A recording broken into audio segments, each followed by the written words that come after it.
Martin and I'm an aeromodeller and an engineer. Join me on a fascinating journey where I show you some of the techniques used in scale aeromodelling. So we're going to take a little bit of a break from the normal stuff that we've been doing on the Chipmunk. I'm just going to quickly glass fibre the tailplane. I've sorted out the elevators and all that sort of stuff, and I think to progress this any further we need to glass this, and I'm just doing it now because it just gives me a break from the normal stuff. So what I'm going to do, what I'm going to show you here, that's Peel Ply, and if you've not seen my Peel Ply videos then please have a look, see, dig them out. They're under the techniques section I think, but I might be wrong. Dig them out, because Peel Ply is a way of doing the covering that minimises the amount of resin that you use on the surface. And the way Peel Ply works is that it holds the glass against the surface of the model, and there's bits that got into my under the cloth. It minimises the amount of resin that you need because it soaks into the Peel Ply, and when you peel the Peel Ply off, you take that extra resin with you, or with it. It also has another benefit in that it holds the cloth against the framework, which is also needed.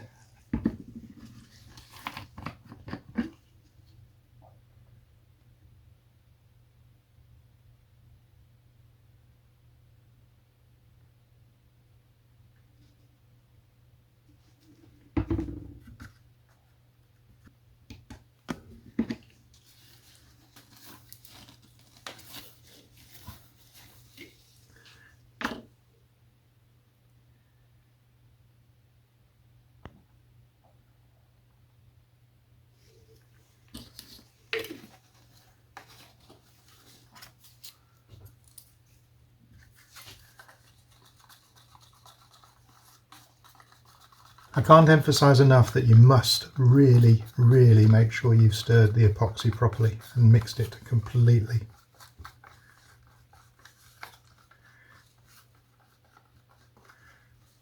Any patches of unmixed resin won't dry. This is 25 gram per square meter cloth, and it's from Fighter Racers. Phil Clark at Fighter Racers sell this. The resin is an L285 epoxy skinning resin, again from Phil Clark at Fighter Racers. There are other products. I've used the West Systems resin as well, and that's worked fine. But I do like this this resin that Phil sells. Okay, I think that's pretty well mixed. I'm going to use a Jenny brush, which is a foam brush with a plastic insert to give it some stiffness. They usually last pretty, enough to do one of these. Right, so then I start in the middle with a sort of a stippling action. If you pull it, you'll find that you drag the fibres, and that's not it's not what you want. Though you can do that once you've once the cloth is gripping the surface. And I know what you're thinking, God, he's putting loads on, and I am. Not loads, but I'm also not holding back. Go right around the leading edge if you can, or as far around the leading edge as you can. Some modelers really struggle with glassing. I'm not sure why. It's not that bad.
Now what I'm looking for here is any areas that look dry, i.e. you can see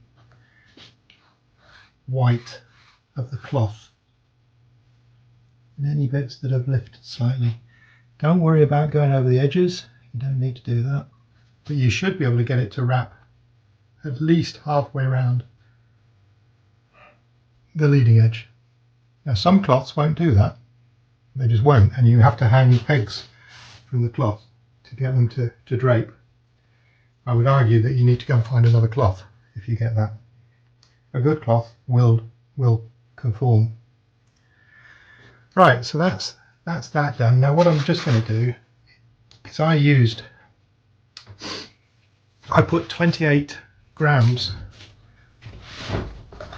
of resin in that pot. Just going to zero that. Managed to get resin all over my nice new scales. Put it back on again. Yeah, 0. So I started with 28 and I've ended up with 14, give or take. So I've used half of the resin that I mixed to do that surface. So for the other side, I don't need to do 28. I'll just do 14 grams of resin and that'll do it. Now the next bit is where we come to look at the Peel Ply. Now Peel Ply is a polyester, and all I'm going to do is lay it straight on top of the cloth, just like that. And then all you do is you not push it, just firmly smooth it out on top of the surface.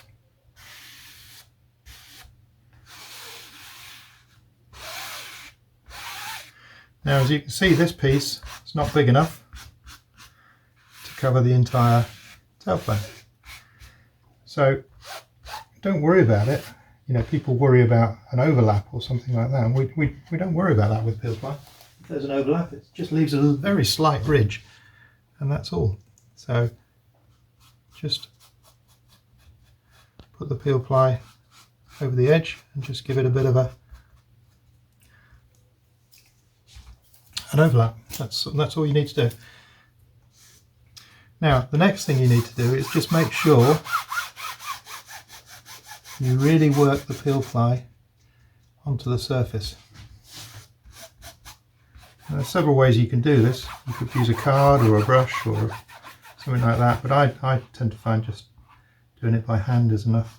You'll see I've not put tons of resin on this, so the Peel Ply is not fully wetting out, but you can see it is wetting out, and that area where it is wetting out is excess resin and will be lifted off.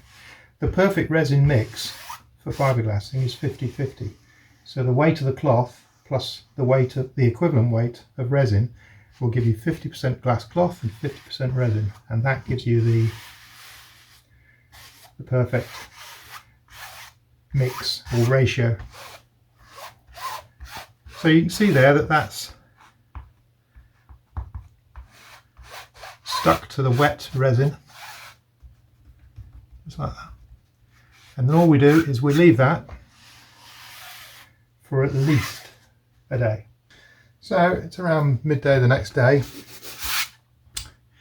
So this had plenty of time to go off. Now, there's a really interesting scientific thing that happens when you peel Ply off, and you won't be able to see it on this video because the lights are on. But if you turn the lights off, you might be able to see a sort of a static charge that runs along the edge of the Peel Ply as you pull it off. And I'll turn the lights out and see if you can see it, but it's a pink fluorescence that comes up. Let's see what happens.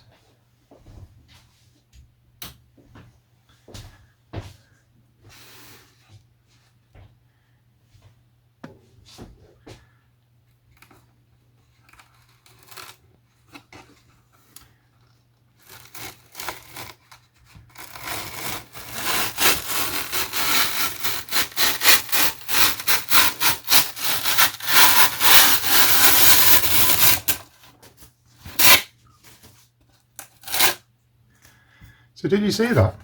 Quite impressive. Well, it was to my eye in the room.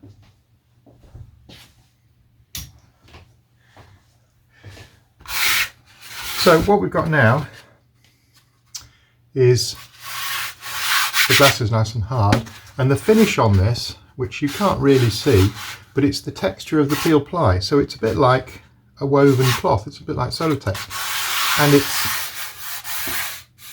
it's completely even. And all you have to do to that is a light sanding with some 400 paper, wet and dry, or usually use dry, and that's ready for primer. You don't need to put a flow coat on or anything like that. It's perfect. There's no pooling, there's no shiny spots. It's all even, and that's the beauty of the Peel Ply. So all we've got to do to prepare this now to move on to the next stage is simply cut away the excess. Now the easiest way to do this is to actually sand the edges, and I'll do that in a minute. So just cut the worst away now. Now when it comes to the leading edge, where we've wrapped it round, it was quite, well, the idea was to go at least halfway round. That way when we do the other side and overlap it, there'll be an overlap on the edges. The trailing edge, it's fairly easy to just run a scalpel in.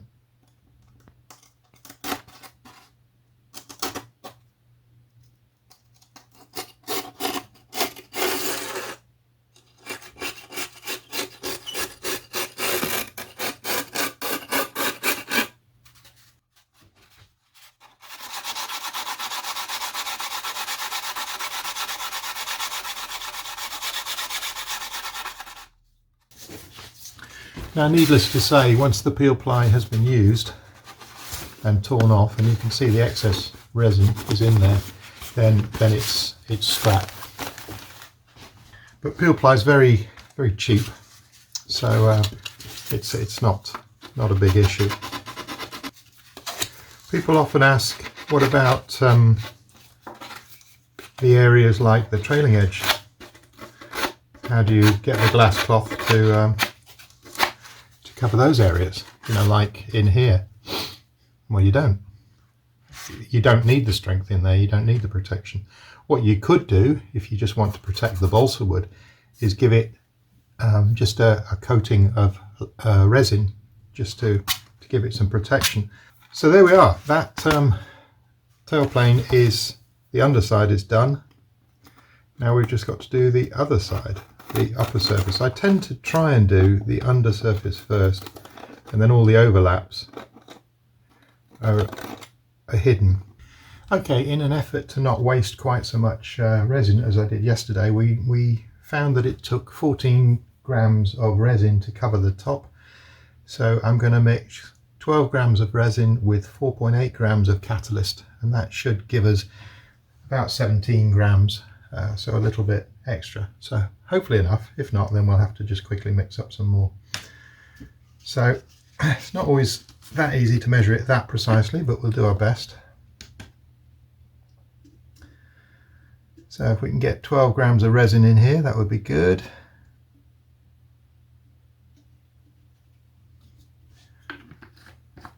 $11.9, it's pretty close.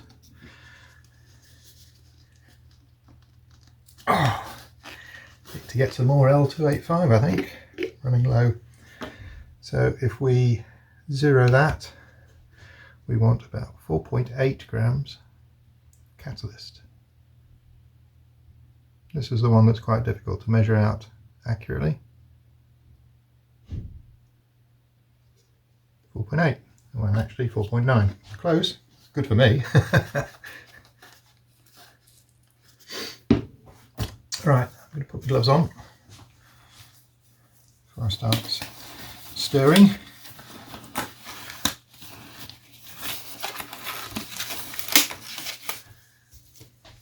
Teaching you to suck eggs here. You've already seen all this several times, I'm sure.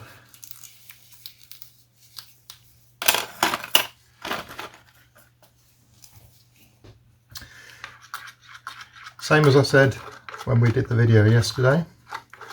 make sure this is thoroughly mixed. It's a really horrible feeling when after 12 hours you've still got sticky mess on the surface of your model. I did a P51 tailplane, Mustang tailplane, and it was my first effort at this, and I was using scales that don't go down to 0.1 of a gram, and this L285 is quite critical on the ratio, the mix ratio, and I must have got it wrong. It's 2.5 to 1, and I just must have got it wrong. After 12 hours it was still runny, and then after 2 or 3 days it was still runny, and I thought, I don't know what to do here. So in the end I had to just wipe it all off, and it was a real mess. Just wipe it all off and throw away the glass, and use acetone to clean the tailplane as best I could, to get rid of as much of the stickiness as I could. And then I glassed over the top, and the next glassing was fine, and it all went okay. So I don't know what the issue was, but I can only assume that I got the ratio out.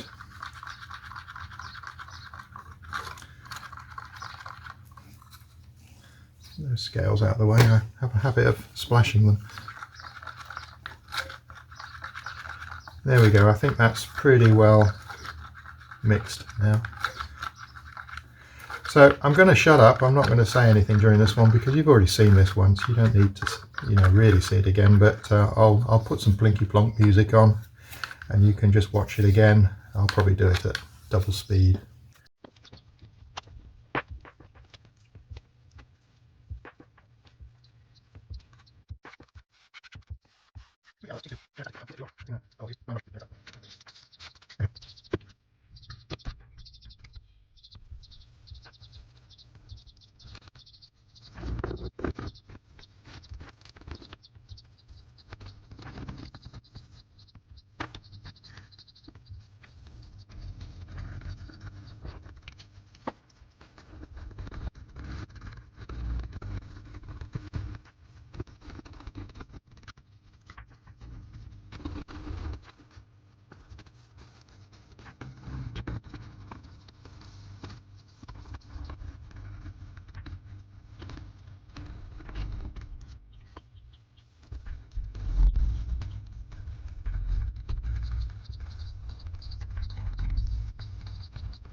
Still got a fair bit of resin left in the pot, so I probably could have gone even lower than that.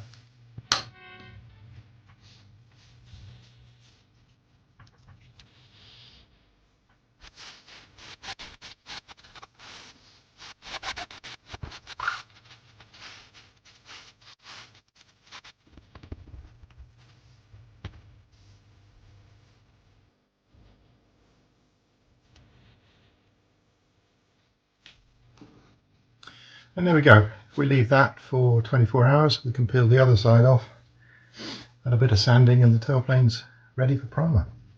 You can see that actually not a lot of resin has soaked into the peel ply this time. I think I got I didn't put as much on to flatten it out, get it ready. So that's good. That's good.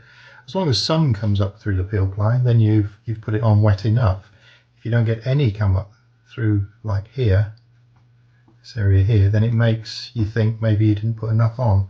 but you'll find it's about right. And you know, with practice, you'll get a feel for how it goes. But saves putting the float coat on. It's much lighter, holds the glass cloth against the balsa wood. It's a much better way of doing it. Once you've done it a couple of times, you'll be a convert. And this Peel Ply is only something like 60p a metre, and it's by something like 2 metres wide. So it's not expensive. I look for the stuff that has the red lines in it, just because I know that works properly.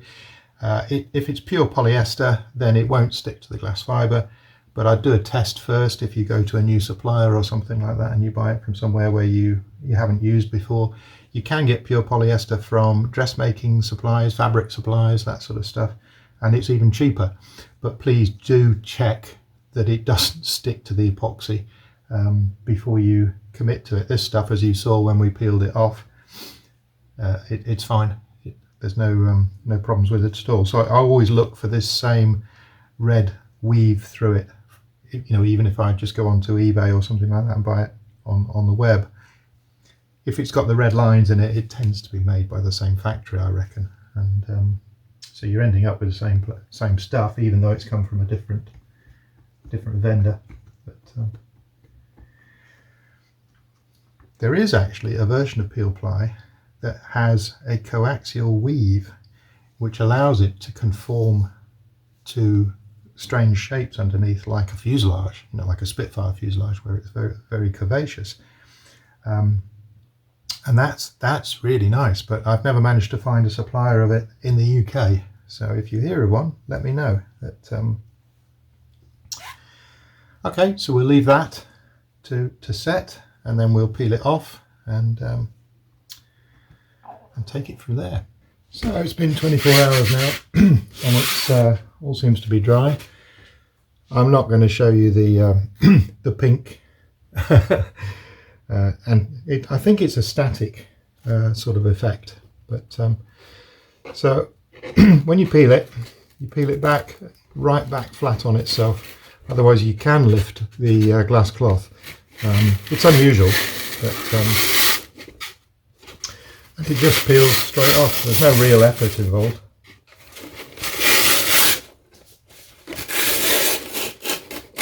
Just like that.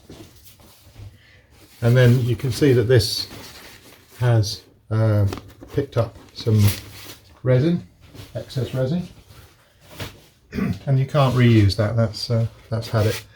And then we'll just trim around the edge of this, the same as we did on the other surface.